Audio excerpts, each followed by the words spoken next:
దానికి మనం రియాక్ట్ కాము. ఏది ఈ పెద్ద ఏది అది ఎవరో వాళ్ళ ఇల్లు అయితే కనుక టెన్షన్ పట్టాలు ఇవన్నింటినీ దాటుకొని దాటుకొని వచ్చినాము అనమాట.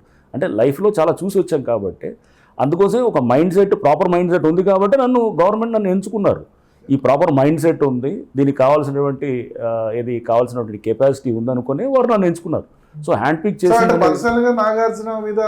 నథింగ్. అసలు నాగార్జున గారు ఏంటి, ఆయనతో మాకేం ఉంటుందండి. సో నాగార్జున గారు is a good actor, definitely వారు ఒక మంచి యాక్టర్గా నేను ఇది ఉంటాను. But when it comes to job is different. So వారు యాక్టర్గా డిఫరెంట్, మాకు ఇది. సో ఎవరు నథింగ్ అంటే అలా ఏం లేదండి. దాని మీద చాలా 2-3 వారాల నుంచి డేటా తీసుకుంటున్నాము, మీటింగ్స్ పెట్టి ఆఫీసర్స్ వచ్చారు, వాళ్ళు దాని మీద కోర్టు ఆర్డర్స్ చదివాము, నెక్స్ట్ ఇది అన్నీ చూసాం. వాళ్ళకి ముందు ఇన్ఫర్మేషన్ ఉందా మీరు? వాళ్ళకి తెలియదేమో బహుశా. వాళ్ళు ఏంటంటే ఇవన్నీ ఏమనుకుంటారు, జనరల్గా అందరూ నార్మల్గా చేస్తుంటారేమో అనుకుంటుంటారు, అంతా చేస్తున్నారు అనుకున్నారు. అందరూ ఫస్ట్ లైట్గా తీసుకున్నారు. చెప్పాను కదా, మేము ఇంత ఖాళీ చేయమని చెప్తే కూడా ఎవరికో వాళ్ళు ఏముందిలే ఇదని అనుకున్నారు. నోటీసులు ఇస్తారు వీళ్ళు ఇట్టటి మామూలుగా చెబుతారని. ఎప్పుడైతే నిజంగా మనం చేసిన యాక్షన్స్ చేయగానే అప్పుడు అమ్మ ఇది జాగ్రత్తగా ఉండాలనేటటువంటిది వచ్చిందన్నమాట. సో వీళ్ళు మేము మీటింగ్స్ పెట్టాము. ఇప్పుడు ఆ లోకల్లో లేదు, అక్కడ వాళ్ళ తర్వాత వాళ్ళు మేము స్టార్ట్ చేసిన తర్వాత వాళ్ళ లీగల్ టీం వాళ్ళు ఎవరు వచ్చారు. బట్ వీవర్ క్లియర్గా ఉన్నాం కదా. హై నుంచి ఏమైనా కాల్స్ వచ్చిన సందర్భం ఉందా ఈ 4-5 నెలల్లో? బాగా ఇన్ఫ్లుయెన్స్ చేసేందుకు మీకు ఏమన్నా? ఎక్కడ గవర్నమెంట్ నుంచి 100% సపోర్ట్ ఉందండి. సో గవర్నమెంట్ ఒక మంచి ఉద్దేశంతో తీసుకున్నప్పుడు ఎక్కడ కూడా మనము ఇట్లాంటివి ఎవరో కాల్ చేస్తారు అనేది ఎక్కడ ఉండదు అసలు. సో అది మనం బయట అనుకునేది ఏదో ఫోన్ చేస్తారని. సో మనం క్లియర్గా ఉన్నప్పుడు నేను కొన్ని డెమాలిషన్స్ అప్పుడు I deliberately switch off the phone also. అది కూడా చేసి ఇక అది I will be very clear దాంట్లో మళ్ళీ అయిన తర్వాతే ఆన్ చేస్తాం అనమాట. సో ఎవరికెవరైనా వచ్చిన సందర్భం ఫోన్ కాల్స్ ఇది ముట్టొద్దు అది ముట్టొద్దు అట్లా ఏముండదు, అలా ఏముండదు. కాల్ చేసి మీరు రిజెక్ట్ చేసిన సందర్భాలు చాలా దగ్గర వాళ్ళకు కూడా.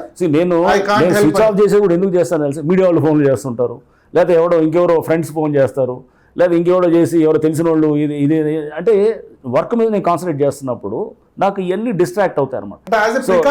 ముందే ఇక్కడ ఇది మాత్రం కూల్చొద్దని అట్లా మీకు ఫోన్ వచ్చింది? అలా అక్కడ ఏది ఉండదండి. అట్లా అదంతా కూడా బయట జనరల్గా డిస్కషన్ చేసేది ఇవన్నీ చూస్తుంటారు, ఇది అది అని చెప్పేది ఏం లేదు. ప్రభుత్వం దిగిన తర్వాత మాత్రం కూల్చుడే. అట్లా కూల్చుడు కాదు, ఇట్స్ నాట్ అగైన్ మళ్ళీ అది చెప్తున్నాను. హైడ్రా అనే దాన్ని కూల్చుడు ఎంతసేపు దీన్ని మొత్తం డిమాలిష్ చేసేది కాదు. హైడ్రా అనేది ఇంకా పెద్ద ఉద్దేశాలు ఉన్నాయి. హైడ్రా దానికి కమ్యూనిటీ అసెట్స్ని కాపాడటం ఉంది, చెరువుల పునరుద్ధరణ ఉంది, వేలాది పార్కుల్ని మనం ఏదైతే కబ్జాలు అయ్యాయి దాన్ని తీసేది ఉంది. నెక్స్ట్ ద్వారా బలవంతుల్ని భయపెడుతున్నారు. ఇప్పుడు నేను ఒక బిల్డింగ్ కూల్చడం కన్నా ఇప్పుడు మొన్న ఎవరో నేను చూస్తున్నాను ఎక్కడ సోషల్ మీడియాలో ఏం చేస్తారు, అక్కడికి వెళ్ళి ఏదో 2 షెడ్లు ఇప్పుడు రేకుల షెడ్లు కూలుస్తున్నారు, లేదా ఇది చేస్తున్నారు, బిల్డింగ్లు కూల్చట్లేదు కాదు. అక్కడ రేకుల షెడ్లు కూల్చడం అనేది ఒక పార్క్ ఉంటుంది, మొత్తం చుట్టూ ఫెన్సింగ్ వేసుకుంటాడు, దాంట్లో మధ్యలో రేకుల షెడ్ వేస్తాడు, చేస్తే దాన్ని కూలగొట్టేస్తాం. తీసిన తర్వాత వాళ్ళ మీద కేసు పెట్టి ఆ ల్యాండ్ వెనక్కి తెస్తున్నాం. ఆ పార్కులో సపోజ్ 3 ఎకరాలు 5 ఎకరాలు ఉందనుకోండి, 100 కోట్ల ల్యాండ్ అది, దాన్ని రిట్రీవింగ్ బ్యాక్ తీసుకొస్తున్నాం.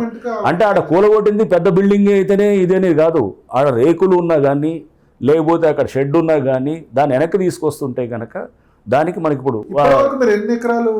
దాదాపు 200 ఎకరాలు ఉంది. 200 ఎకరాలు దాకా. సో దాని వాల్యూ ఎంత ఉంటుంది అప్రాక్సిమేట్లీ? మీరు సింపుల్గా ఇక్కడ మన సిటీలో 50 కోట్లు వేసుకున్నా కానీ 200 × 50 10,000 కోట్లు. 10,000 కోట్ల వర్త్ మీరు గవర్నమెంట్కు సేవ్ చేసినట్టు డెఫినెట్గా. అది అంటే అన్యక్రాంతం కాకుండానో లేకపోతే రేపు గవర్నమెంట్ ల్యాండ్స్ ఉన్నాయనో ఉంటుంది. ఈ ఇయర్ ఇంకా అసలు ఇప్పుడు అసలు యాక్చువల్ జరిగేది ఈ ఇయర్ జరుగుతుంది. ఈ ఇయర్ లో 10,000 కోట్లు డబ్బు కూడా కాదండి, అట్లా 10,000 కోట్లు ప్రభుత్వానికి ఆదాయం చేయాలి. వర్త్ ల్యాండ్ గవర్నమెంట్ కు తిరిగి తీసుకొచ్చారు. అది మనం ఎట్లా చూసారు, 10,000 కోట్లను చూడడం, ఇన్ని ఎకరాలు తీయడంతో 10,000 కోట్లు సేవ్ చేసాం అనిపిస్తుంది. అంతేగాని టార్గెట్ పెట్టుకొని నేను ఈ సంవత్సరం 1,00,000 కోట్లు చేస్తానని చెప్పి అట్లా ఉండదు.